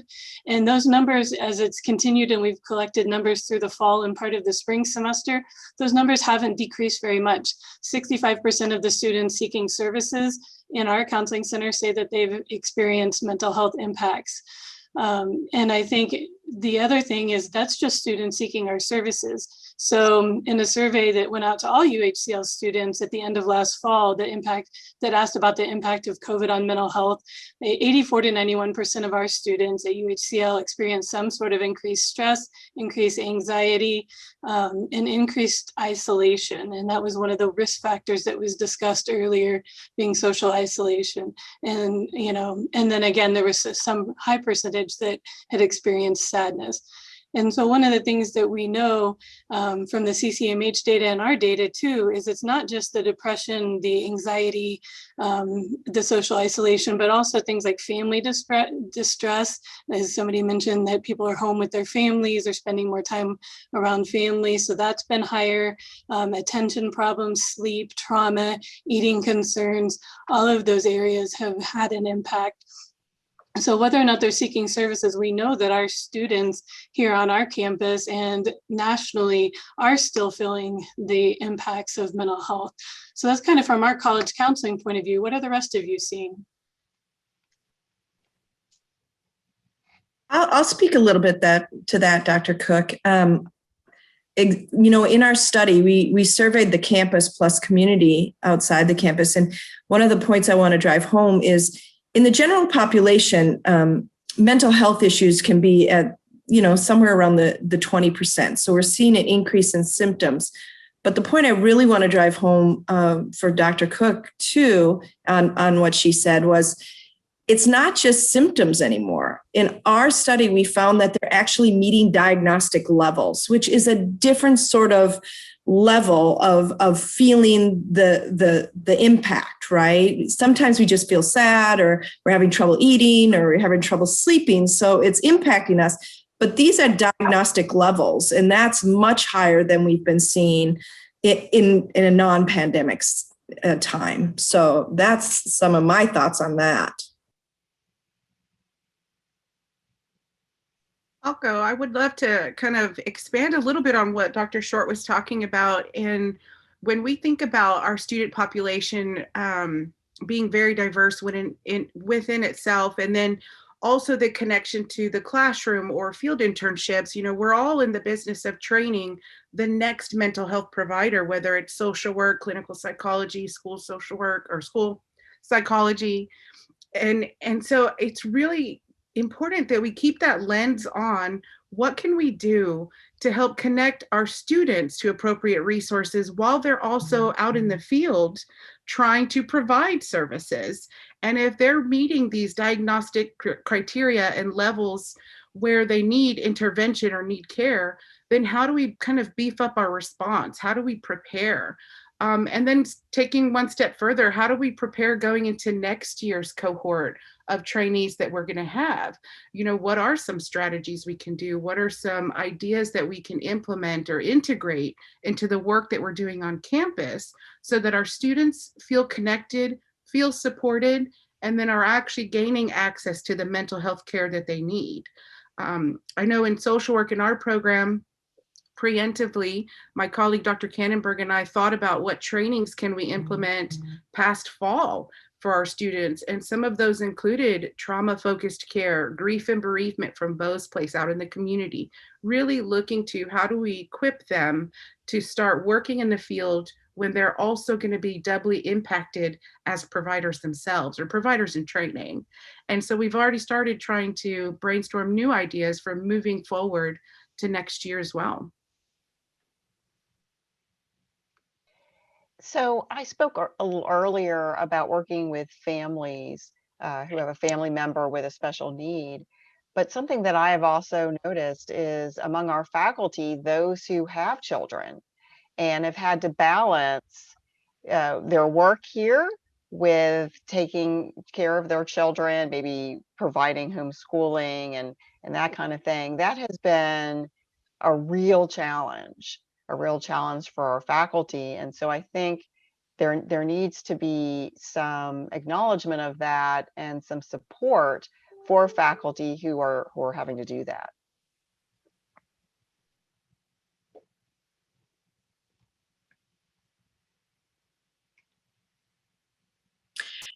I'll add to that, Dr. Lerman, and I do think those supportive networks need to be there. And when we don't have our colleagues at work, who many of us rely on, especially those in the mental health field, we're pretty good at the support part. It is tough. And, and I think also part of this is many professors don't live near their families because we've all traveled across the country to secure jobs. And so we have a lot of phone calls with family members, probably because faculty are not in their 20s, they're often older, also have those vulnerable populations of their mom and dads and their, aunts and uncles that could literally be in the risk category. And that undue stress just of those things, although we don't live with our families, many of us, I think those late night phone calls, those worries about them getting COVID also stress our faculty, along with caring for their family in the home, right, like children and things. And then for many of us, and I would love to say that UHCL is known for this, caring for our students, making sure, yes, we're training them well, but earlier you said it, Dr. Lerman, where we're trying to support students providing services to families that are stressed, while they're experiencing some of this. And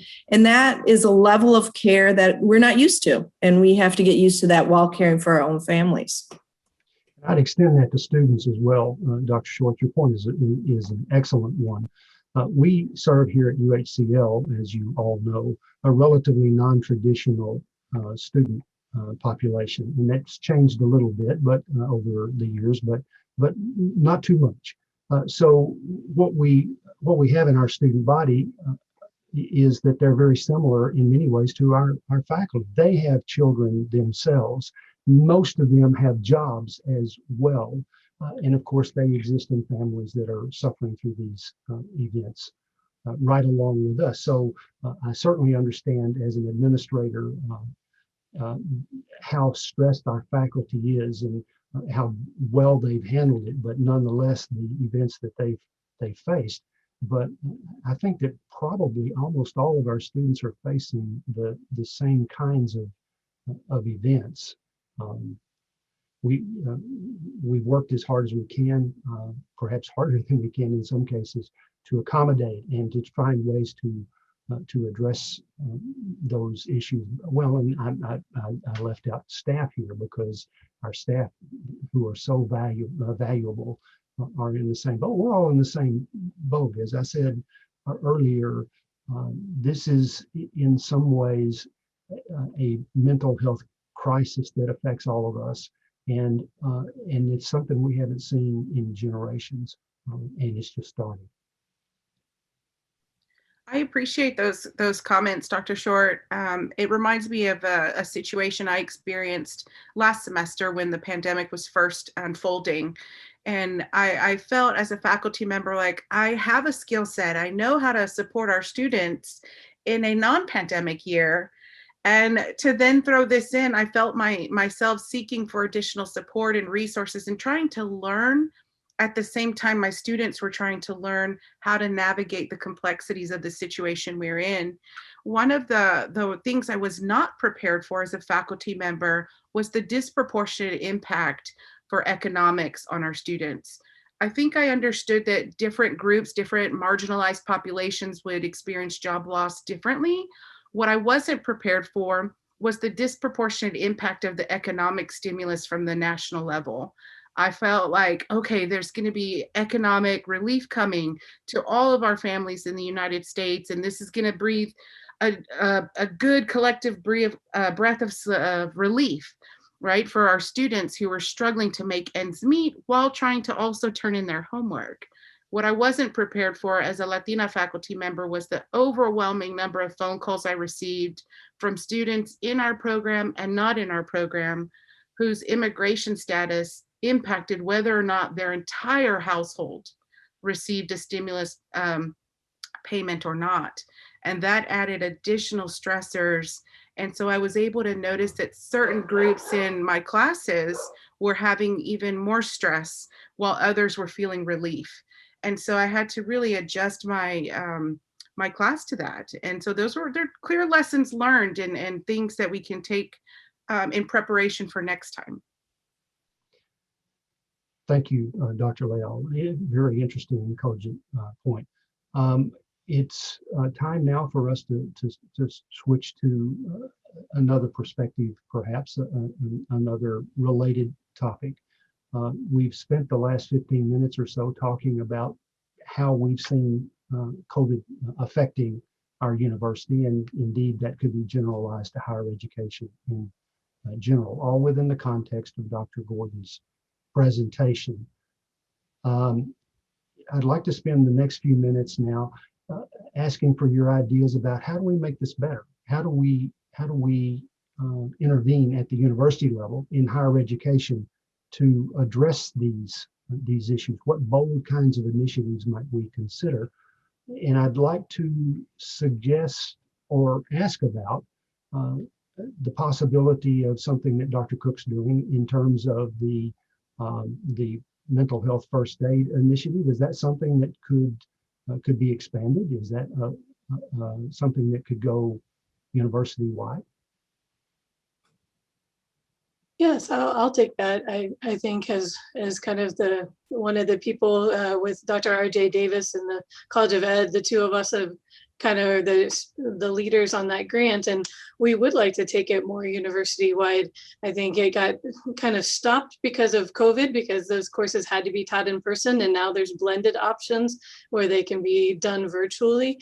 But I would love to hear in the Q&A or from the other panelists some ideas of how we can continue that. And although the grant's supposed to end at the end of September, we're really hoping that SAMHSA will give us a no-cost extension, because obviously we haven't been able to spend all the money in the grant because we haven't been able to do the things that the grant would afford us to do, to be able to continue it for the next year at least, to be able to see how many more populations we can reach, not only around the UHCL community, but part of our goal for this grant was to reach outside communities as well, different school districts and different populations, cities, public servants, all of that. So we would love to keep working on that and keep getting that out there. There was a question in the chat about stigma, and I think that's one of the biggest goals of the mental health first aid, is not just at recognizing signs and symptoms and getting people to be hooked up with resources, but it's also about stigma reduction for mental health issues, and I think that can be expanded very broadly. So yes, we would love to continue to have some conversations at the university level of how we can get more faculty and staff trained, how we can get more students trained. Right now we do it for all the College of Ed students because it's required by their teacher certification, but we'd love to expand that to HSH and just general students, to our veteran population. There's a specialty module for that, things like that. I don't know if that answered your full question, Dr. Short. Thank you. Very nice. I think an even simpler, not that that's not another possible solution, that is even more straightforward is and when we're talking about supporting our students, is learning what resources are available on our campus, because our campus has so many of them in terms of academic and mental health, and for faculty to encourage students to take advantage of those resources, even telling them exactly how to do that. And that may not seem like something we would need to do, but it really can make a difference for some of our students to go step by step. Here are the resources and here's how you access them, and to repeatedly encourage students to do so. You'd be surprised. I think that could make a big difference. Well, and I'll add, Dr. Lerman, that the research shows that when you take away barriers to care, then people access care more. So not knowing how to navigate the system is taking away that barrier. Like even giving them the phone number or walking them over. We know that then care increases both healthcare and mental health care. Absolutely. I love that idea, Dr. Short, about removing the barriers. And, you know, when I work with my colleagues on the Latinx and Latin American Studies program work group, I can't help but think of how we have different diverse populations on campus that really need help navigating systems, and we need to remove those barriers. And if that means improving our website or making resources more accessible for diverse groups on our website, then I think that's another strategy that's a good first step. I like that idea very much myself. And to put it on the ground a little bit, it would be truly interesting, I think, to convene a panel or a group to explore the nature of those barriers in some systematic way, identify them, and set up a plan to deal with them, including actually surveying our students to find out what those barriers are. I think it's a great idea. I'm not even sure that we know completely what those barriers are, and that would benefit all students, but certainly students that are suffering from COVID related health problems.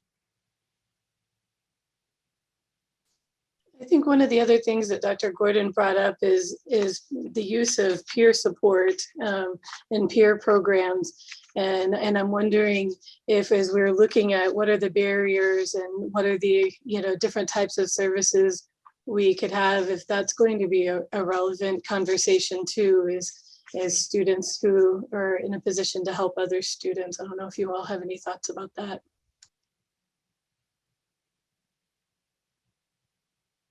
Well, the literature is clear, Dr. Cook, that peer support often is more valuable than support from administrators or authority figures. They make a difference. I'm sorry to interrupt you, Dr. Schmidt. No, I love that model. And lots of models across universities is sort of that big brother, big sister model. And that's one implementation of it. I've been part of student ambassadors where it doesn't just promote sort of the university as a whole, but checks in on students and things of that nature. And so I think it's a great idea. And, when he was speaking about it, I was thinking, okay, what could we do immediately? I was like, what sort of systems could we get in place for this? Because one thing that UHCL does have I believe, is a culture of care.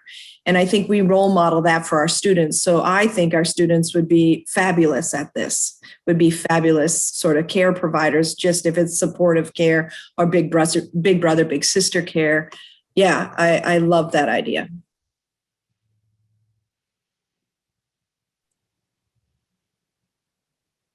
It has kind of a dual benefit as well, Dr. Short, because it benefits the peer mentor as well as the peer mentee.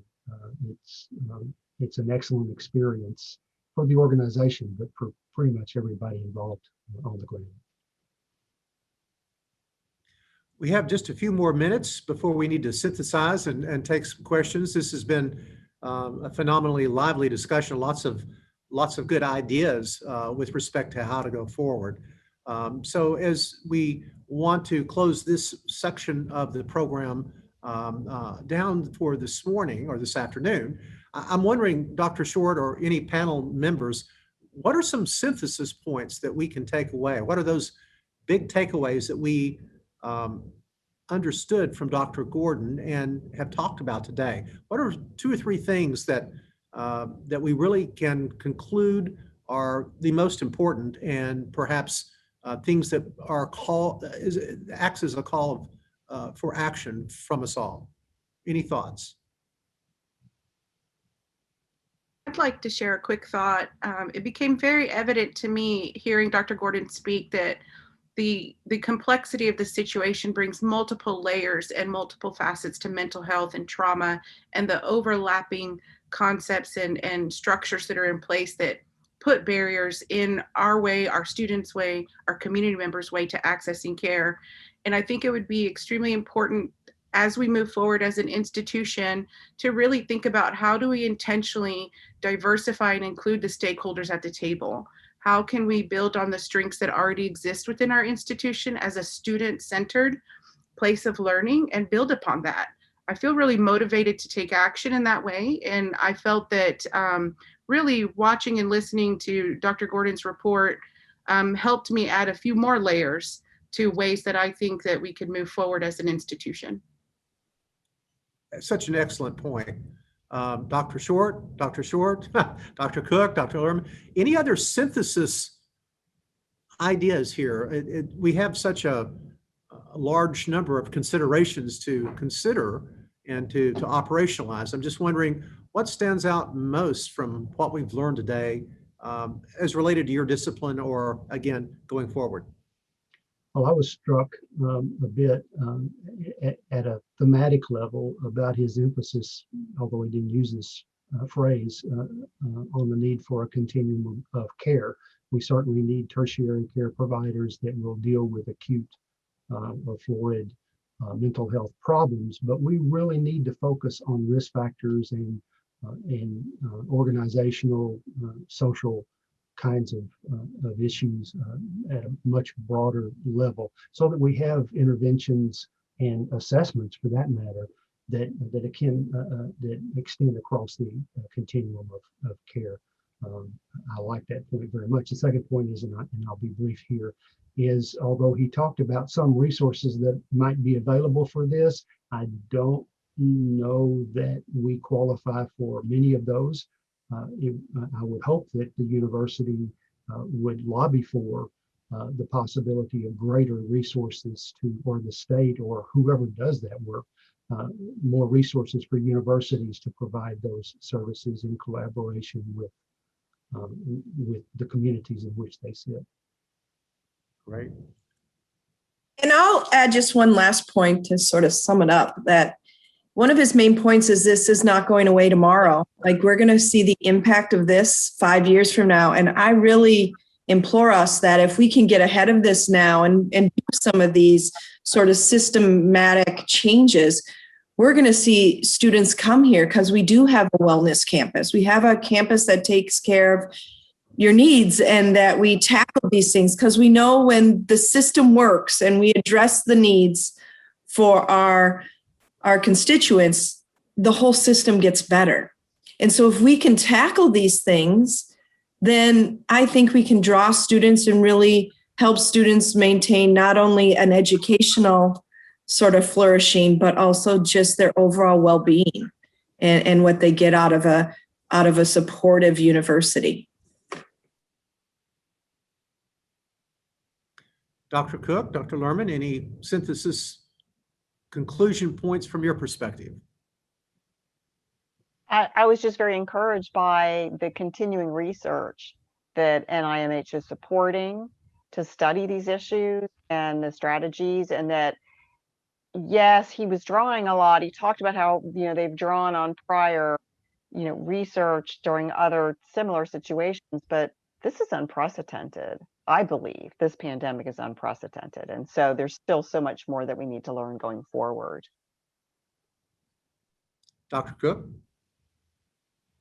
I agree with the synthesis points that have been offered, and it's very, like Dr. Lerman said, it's very encouraging but it's also not going away. And so I'm hopeful that we can have a lot more future conversations as a university about, how do we study this? How do we treat it?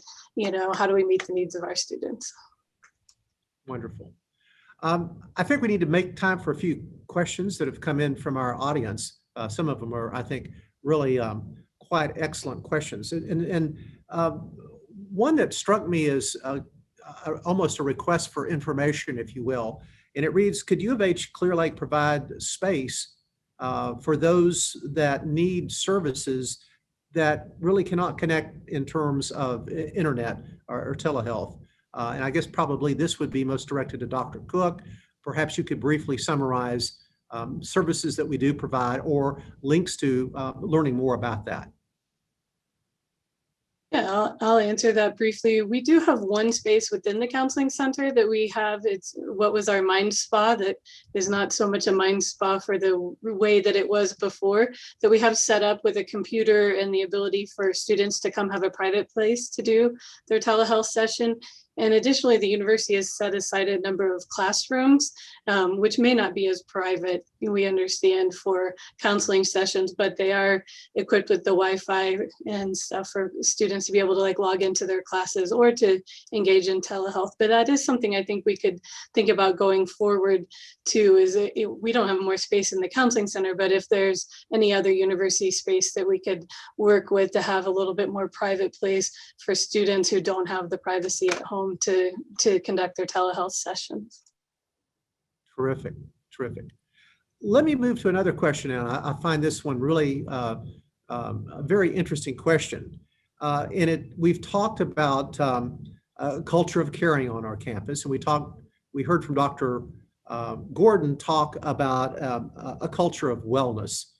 And so this particular question asks, is there one program, one service, one strategy that we can employ beginning this summer that would allow us to transcend more to a culture of wellness?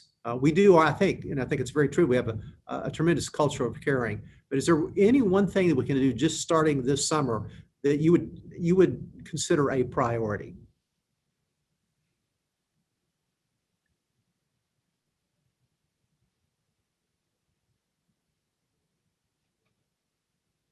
I guess it's asking for where do we really start, which is a difficult question.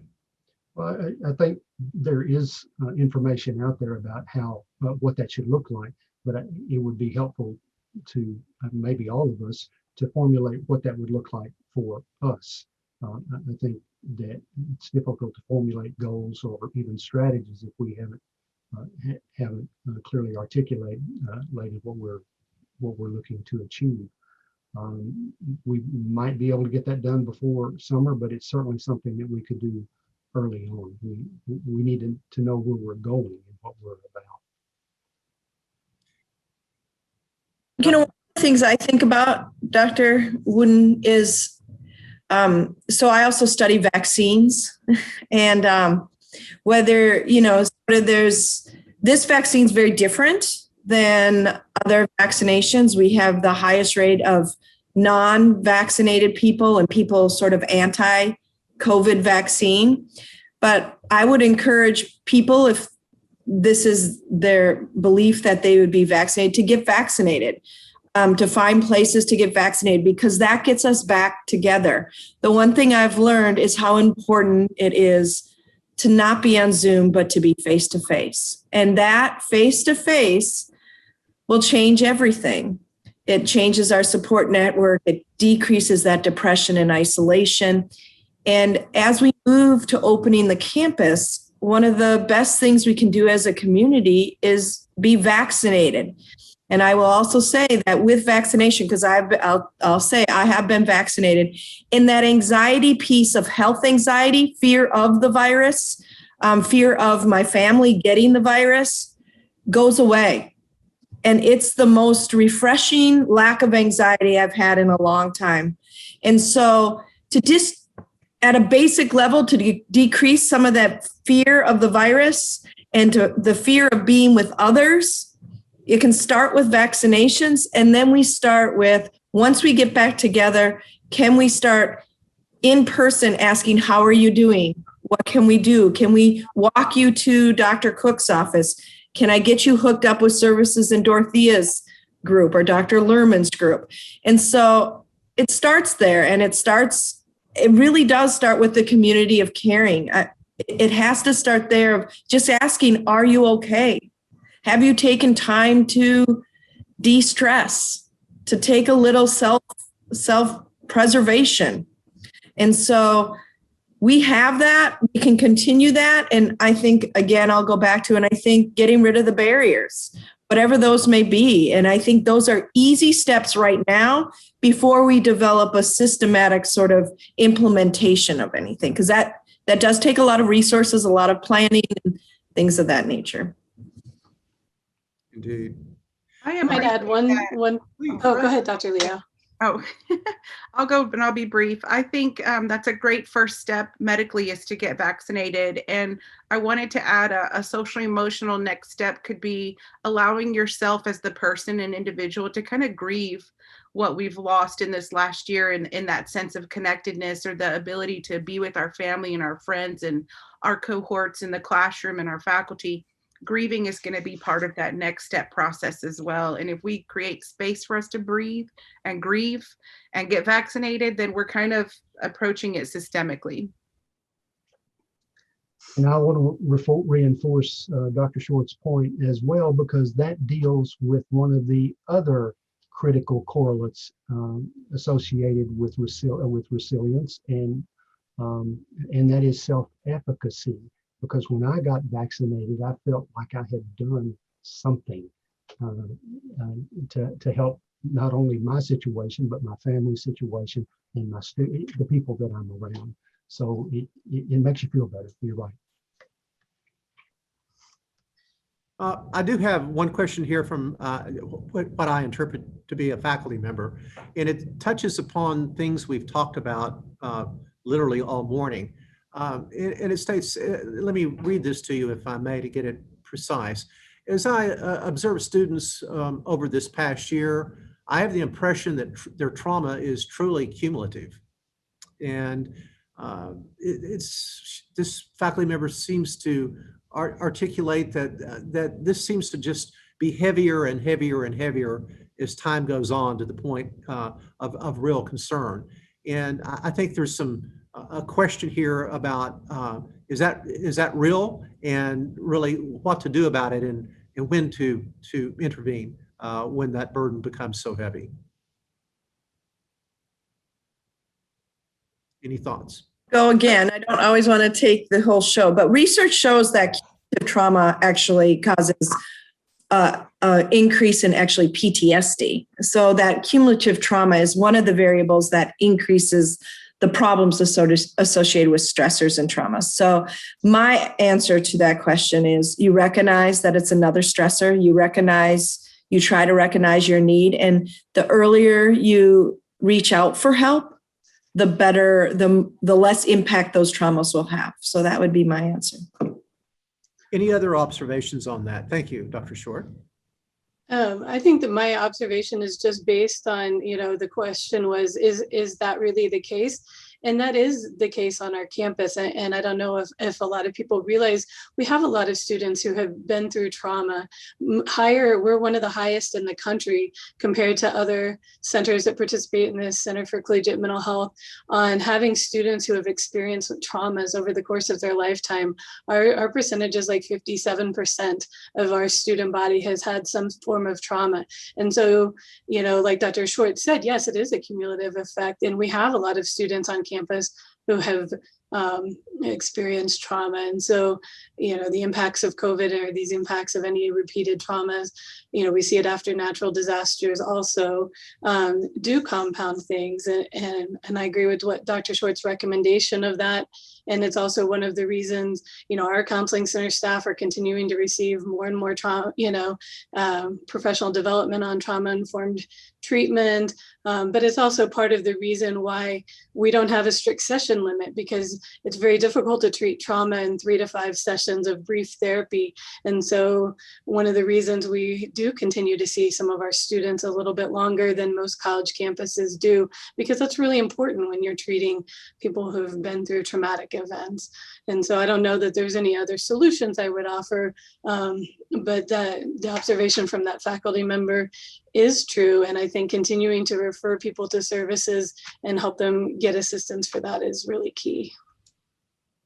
Excellent. I see we're getting relatively close to the close of the program today.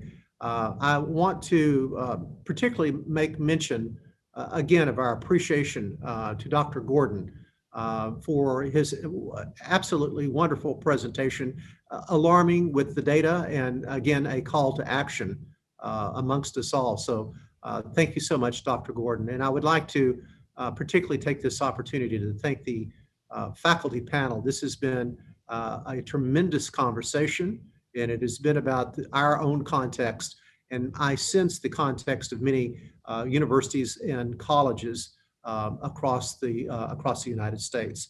I think today we've discussed some real issues, and we've begun the conversation of some real solutions, or at least approaches and strategies to deal with this somewhat evolving issue that I think we'll be dealing with for a number of years to come. So on that note, I would like to simply express my appreciation for all of you that made this time possible, and for your incredible contributions. And for those of you listening, I want to extend an invitation to join us again. Our next session for the Big Questions series will occur this next fall. And if you are interested in examining or reviewing the tape for today's session, it will be available if you simply go to the Presidential Speaker Series at UH Clear Lake. You will be able to access today's presentation, Dr. Hotez's presentation on the 9th, as well as the 2 presentations earlier this fall. So on that note, I would simply like to sign off by saying for everyone to take care of themselves, please, and let us also extend our care to one another. So for now, let me say thank you for participating in this program, and I do hope you have a wonderful day and a wonderful weekend. Thank you so much for being with us today. Goodbye. Bye-bye.